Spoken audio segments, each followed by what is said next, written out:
ሄርሜላ አበደች። ኤፍሬምና ሩትዬ እንግዲህ ሄርሜላን አሳብዷታል ማለት ነው። ለምን አሳበዷት የሚለውንም በዚህ ቪዲዮ ይዤላችሁ መቀርብ ይሆናል። እንግዲህ የሩትዬና የአብርሽ ደጋፊዎች ቪዲዮ ላይክ እያደረጋችሁ ቻናሉን ሰብስክራይብ አድርጉ። ሩትዬ እኛ ጀግና እኛ ቆራጥ እያላችሁ ኮሜንት ላይ መጻፍ እንዳትረሱ።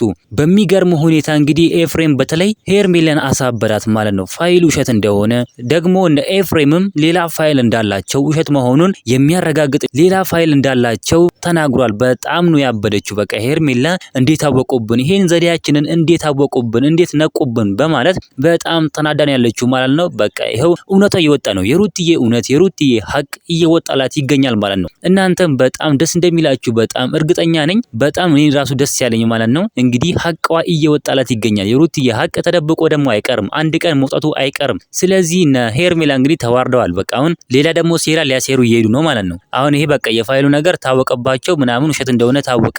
ኤፋ ወንድማችንም ደግሞ የሩትዬ መከታ እሱ ነው እንግዲህ ፋይሉን ራሱ ይዞ ሌላ ቀርቶ ነበር እሱ የሚያስቀምጠው። እሱን አወጣና አሳያቸው። በጣም ነው በቃ ተናዶን ያሉት፣ በጣም አብዶን ያሉት ማለት ነው። እንግዲህ ወንድማችን ኤፋ ከሩትዬ አይለይ እንላለን ማለት ነው። እሱ ነው ሁሉም ሰው ትቷት ሲሄድ እሱ ብቻ ቀረ ማለት ነው። ሁሉም ሰው ትቷት ሩትዬን ሲሄድ ኤፋ ወንድማችን ብቻ ከሩትዬ አጠገብ ከሩትዬ ጎን የቆመው ኤፋ ወንድማችን ነው። እኛ በጣም ነው የምንወደው። እናንተ ምን ትላላችሁ? ሀሳብ አስተያየታችሁን ኮሜንት ላይ ማስቀመጥ እንዳረሱ። ቪዲዮውን ላይክ ያለሉ ሰብስክራይብ ማድረግ እንዳረሱ።